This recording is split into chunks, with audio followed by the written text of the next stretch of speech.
Hello दोस्तों, आपका स्वागत है आपके अपने YouTube channel power of maths academy. दोस्तों आज हम पढ़ेंगे यूनिटरी लॉ यानी कि एक नियम के सवालों को आज हम सॉल्व करेंगे। तो दोस्तों बिना किसी देरी के स्टार्ट करते हैं। आज का पहला सवाल आपके सामने ये रहा। बहुत ही आसान सवाल होता है। क्या कह रहा है कि एक पेंसिल का मूल 2.5 रुपए है। ठीक है, अमित भाई साहब क्या करते हैं कि 1.5 दर्जन पेंसिलें खरीदता है। ठीक है, और दुकानदार को 100 रुपए का एक नोट देता है। ठीक है, उसे कितने रुपए वापस मिलेंगे? आप मुझे बताओ। बहुत ही आसान सवाल है। इस टाइप के क्वेश्चन को आप कैसे करोगे? जैसा क्वेश्चन कह रहा है ना, बस हमको वैसे ही करना है, बस ज्यादा दिमाग नहीं लगाना है। आप मुझे बताओ, एक पेंसिल का जो मूल है वो कितना रुपए है? 2.5 रुपए को हम ऐसे लिख सकते हैं 2.5 रुपए। ये तो आपको पता ही है। आप क्या कह रहा है कि अमित भाई साहब ने 1.5 दर्जन पेंसिलें खरीदी, यानी कि अमित भाई साहब ने एक दर्जन में कितनी पेंसिल होती? 12। तो 1.5 दर्जन मतलब 12 प्लस 6 करोगे 18 हो जाएगा। 12 का आधा, एक दर्जन का आधा 1.5 होता है। तो 12 प्लस 6 करोगे 18 पेंसिल खरीदी।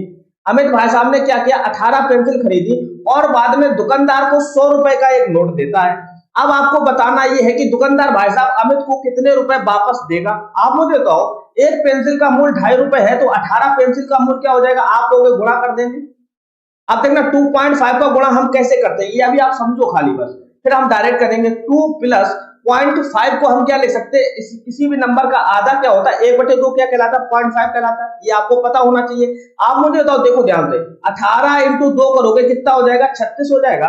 प्लस 18 इंटू 1/2 का मतलब 18 का आधा। समझ लो, 18 का आधा कितना होता है? 9। 36 प्लस 9 करोगे कितना आ जाएगा? हमारे पास 45 आएगा। ये चीज समझ गए? आप मुझे बताओ, आपने 100 रुपए दिए, 45 रुपए की वस्तु खरीदी, तो आप दुकानदार आपको कितने रुपए वापस करेगा? 100 में से जब 45 जाएगा तो कितने बचेंगे? 55 रुपए आपको वापस देगा। Option number C is the right answer. बहुत ही आसान सवाल होते हैं, ज्यादा दिमाग नहीं लगाना होता। चलिए हम बात करते हैं क्वेश्चन नंबर 2 की। तो क्वेश्चन नंबर 2 क्या कह रहा है कि एक संतरे का मूल 2.5 रुपया है, 3.5 दर्जन संतरों का मूल क्या होगा? आप मुझे बताओ, 3.5 दर्जन मतलब समझे? पहले देख लो, 3 दर्जन, 3 दर्जन में कितने होंगे? एक दर्जन में 12, तो 3 दर्जन में 36। ठीक है, और साढ़े मतलब आधा होता है। समझ गए? 36 और एक दर्जन का आधा कितना होता है? 6। 36 और 6 क्या हो जाएगा? 42। मतलब कि 3.5 दर्जन मतलब संतरों का मूल। समझे? 3.5 दर्जन संतरे का मतलब समझे? 42 संतरे उसने खरीदे। आपसे पूछ रहा है कि 42 संतरों का मूल क्या होगा? अगर एक संतरे का मूल 2.5 रुपया है, आप मुझे तो एक जो संतरा है यानी कि ऑरेंज है, इसका मूल्य जो है वो 2.5 रुपए है। तो आपको बताना है कि 42 संतरे का मूल्य, तो 42 इंटू 2.5 करोगे। आप मुझे तो 2.5 को आपको पता है कैसे करेंगे? आप कहोगे 42 का डबल कर दो, 42 इंटू 2 करोगे कितना हो जाएगा? 84 प्लस 0.5 का मतलब 42 का आधा। ये चीज अभी मैं बता चुका हूँ। 42 का आधा करोगे कितना होगा? 21 रुपए। आप मुझे तो 84 प्लस 21 करोगे कितना आएगा आपके पास? 105 रुपए हो जाएगा। 3.5 दर्जन संतरों का मूल। Option number A is the right answer. बहुत ही आसान सवाल है। तो चलिए अब हम बात करते हैं क्वेश्चन नंबर 3 की। क्वेश्चन नंबर 3 क्या कह रहा है? बहुत ही आसान सवाल है कि एक संतरे का मूल 5.5 रुपया तथा 1 किलोग्राम सेब का मूल 80 रुपया है, तो 1.5 दर्जन संतरे तथा 1 और 3/4 किलोग्राम सेब का मूल कितना होगा? दोस्तों बहुत ही आसान सवाल है। आपको क्या बोल रहा है कि एक संतरे यानी कि एक जो ऑरेंज का मूल है ना, वो कितना है? 5.5 रुपए यानी कि 5.5 रुपए है। ये चीज समझ गए? देखना खरीद कितना रहा। आप कह रहे हो कि 1.5 दर्जन संतरे का मूल कितना होगा? 1.5 दर्जन मतलब समझे? 12 प्लस 6 18 संतरे का मूल। तो 18 इंटू 5.5 करोगे। आप मुझे तो 18 इंटू 5 करोगे, 18 25 90, और 0.5 में गुणा करोगे 18 को, यानी कि मतलब 18 का आधा। ये मैं बता चुका हूँ। 18 का आधा कितना है? 9। जोड़ दो बस, आसानी से हो जाएगा। 99 रुपए हो जाएगा। 1.5 दर्जन संतरे का मूल 99 रुपए हो गया। और आगे क्या खरीद रहा? कह रहा है कि 1 और 3/4 किलोग्राम सेब का मूल और चाहिए। 1 और 3/4 का मतलब 1 प्लस 3/4 जो केजी है ना, इसके सेब का मूल और ज्ञात करना है। आपको पता है कि 1 किलोग्राम सेब का मूल कितना है? 80 रुपए। तो 1 प्लस 3/4 किलोग्राम सेब का मूल कितना होगा? आप कहोगे 80 का गुणा कर दो। अब 80 का गुणा करोगे, 80 इंटू 1 करोगे क्या आएगा? 80। 80 इंटू 3/4 करोगे, 4 गुनी 8 20 दिया 7 आएगा। आप मुझे तो 80 प्लस 60 करोगे कितना आएगा? 140 रुपए। ये हो गया। 140 प्लस 99 करोगे, देखो कितना आएगा? आप कहोगे 239 रुपए होगा। Option number C is the right answer. 140 plus 99 जोड़ोगे 239 होगा। Option number C is the right answer. बहुत ही आसान सवाल है, उम्मीद करता हूं समझ में आया होगा। चलिए हम बात करते हैं क्वेश्चन नंबर 4 की। तो क्वेश्चन नंबर 4 क्या कह रहा है कि 3 पेंसिल का मूल 20 रुपए है, 6 दर्जन पेंसिल का मूल क्या होगा। दोस्तों बहुत ही आसान सवाल है। आप मुझे दो 6 दर्जन का मतलब समझे, 6 इंटू 12 करोगे, 12 छंग 72 पेंसिल का मूल पूछ रहा है कि 72 पेंसिल का मूल क्या होगा। आपसे बोल रहा है कि 3 जो पेंसिल है उसका मूल कितना है, 20 रुपए। आपको बताना है 72 पेंसिल का मूल, तो कितना हो जाएगा, option number C is the right answer. कैसे आप मुझे, तो अगर मैं दोनों तरफ 24 का गुणा कर देता हूं, 24 का दोनों तरफ गुणा करोगे, देखो 24 दिया क्या हो जाएगा, 72 पेंसिल हो जाएंगे, 72 पेंसिल हो जाएंगे।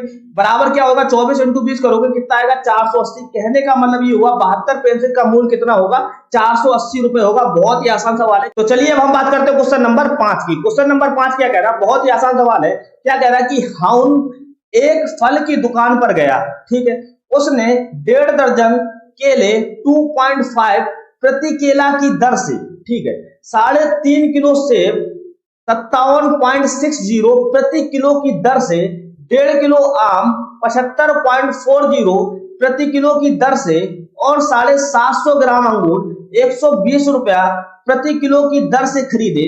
उसने फल विक्रेता को 500 का नोट दिया तो उसे विक्रेता से वापस मिलेंगे। दोस्तों बहुत ही आसान सवाल है, सब्जी मंडी का सवाल है, बस आपको करना है। आप देखो जैसा कह रहा है बस वैसे करते जाइए, सवाल बिल्कुल भी कठिन नहीं है। क्या कह रहा है, सिर्फ कैलकुलेशन ही तो है, कर लो। उसने 1.5 दर्जन केले क्या करेगा, 2.5 प्रति केला की दर से खरीदे। 1.5 दर्जन मतलब समझे, 1.5 दर्जन मतलब 18 केले जो है, एक केला कितने में खरीदा, 2.5 रुपए में। तो 18 केले कितने हो जाएंगे, 2.5, 18 इंटू 2 करोगे 36 और 18 इंटू 5 करोगे 18 का आधा, 36 प्लस 9 कितना हो जाएगा, 45 रुपए। यानी कि 45 रुपए के उसने केले खरीद लिए।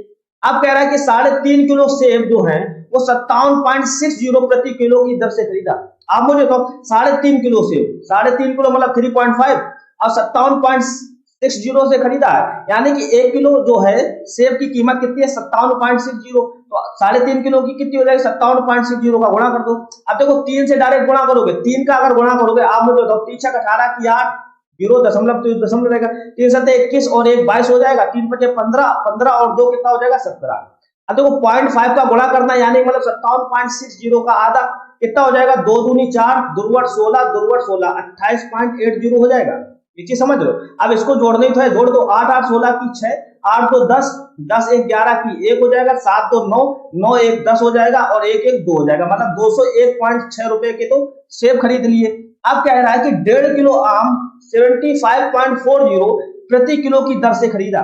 मतलब कि 1.5 किलो समझो 1.5 जो है वो कितने रुपए प्रति किलो है, 75.40 गुणा करना है। देखो 75.40 पहले 1 का गुणा करोगे तो कितनी रहेगा, 75.40। अब 0.5 का गुणा करोगे मतलब इसका आधा, आधा करोगे 2 3 6, 15 हुआ, 2 7 14, फिर 1 हुआ, 2 7 14, इतने रुपए हुए। आप जोड़ दो, 14 4 7 कितना हुआ, 11 7 5 12, 13 हो जाएगा, 7 3 10, 10 और 1 11, 113.5 जो है उसने क्या खरीदा, आम खरीद लिए। ठीक है। अब कह रहा है कि 750 ग्राम जो है अंगूर 120 रुपए प्रति किलोग्राम की दर से खरीदे। कहने का मतलब ये हुआ कि जो 1 किलोग्राम में कितना होता है, 1000 ग्राम, 1000 ग्राम की कीमत कितनी है, 120 रुपए। कह रहा है कि 750 ग्राम अंगूर खरीदे, 750 ग्राम अंगूर खरीदे। आप मुझे तो 750 ग्राम की कितनी कीमत हो जाएगी, आप अगर 750 की निकालनी है तो आपको क्वेश्चन है 120, देखो 1 ग्राम की कीमत 120 बटे 1000 हो जाएगी और 750 ग्राम का 750 का गुणा कर दो, बस वही हमारा आंसर हो जाएगा। आप मुझे तो देखो 3 जीरो से, देखो 2 जीरो कटेंगे, 1 जीरो कट गया, नीचे 1 जीरो रहेगा, 10 हो जाएगा। अब देखो 5 से काटोगे 5 दूनी 10, 5 से काटोगे 15 पना 75 होता है, 2 से काटोगे 2 6 12, ठीक है, 15 छक्का कितना हो जाएगा, 90 रुपए। यानी कि 90 रुपए क्या हो गया, अंगूर खरीद लिए।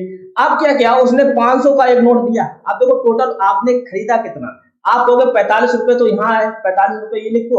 अब देखो ये क्या खरीदा, 201.6 रुपए का, तो ये खरीदा 201.6 इधर लिखो। फिर क्या खरीदा, 113.1 जो है ये खरीद लिया। अब आगे क्या खरीदा, 90 रुपए चीज और खरीद ली, ये चीज खरीदी। अब जोड़ो 6 1 7 की दशमलव लगाओगे, 5 1 6 3 9 लिखोगे, 9 1 10, 10 और 4 14 लिखोगे, 2 और 1 3 और 1 4 लिखोगे। मतलब कि 449.7 रुपए की जो है वो उसने क्या खरीदा, बहुत ही ध्यान से समझो, 449.7 की चीजें खरीद ली। अब 500 रुपए का नोट दिया, तो आप मुझे तो कितने बचेंगे, आप कहोगे जाहिर सी बात है 500 का नोट दिया, लगभग 450 रुपए की चीज खरीदी, मतलब कि लगभग 50 रुपए वापस देगा। यानी कि लगभग 50 रुपए कहां दे रखा, ऑप्शन ए बी और डी में cancel, option number C is the right answer. बहुत ही आसान सवाल है, उम्मीद करता हूं समझ में आया होगा। चलिए हम बात करते हैं क्वेश्चन नंबर 6 की। तो क्वेश्चन नंबर 6 क्या कह रहा है कि एक कंपनी 25 लाख की पूंजी एकत्रित करने के लिए शेयरों का विज्ञापन देती है। यदि एक शेयर का अंकित मूल्य 100 रुपए हो तो कंपनी द्वारा जारी किए गए शेयरों की संख्या कितनी होगी? बहुत ही आसान सवाल है। 25 लाख की पूंजी है, 25 लाख की पूंजी है, 3, 4, 5 ये 25 लाख हो गए। कह रहा कि एक जो शेयर का मूल्य है वो 100 रुपए है, 100 रुपए से भाग कर दोगे टोटल शेयर में, पता चल जाएगा कि टोटल शेयर कितने हैं। 100 रुपए से भाग करना, बस 2 जीरो से 2 जीरो कैंसिल हो जाएंगे, 25,000 टोटल शेयर होंगे। Option number B is the right answer. बहुत ही लॉजिकल सवाल है। चलिए बात करते हैं क्वेश्चन नंबर 7 की।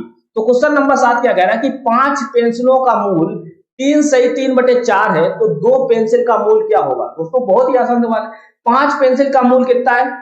3 सही 3/4, मतलब कि 4 या 12 और 3 15/4 है, 15/4। यहां से मैं एक पेंसिल का मूल्य निकाल सकता हूँ, 5 से काटोगे 5 या 15, एक पेंसिल का मूल्य क्या है? 3/4।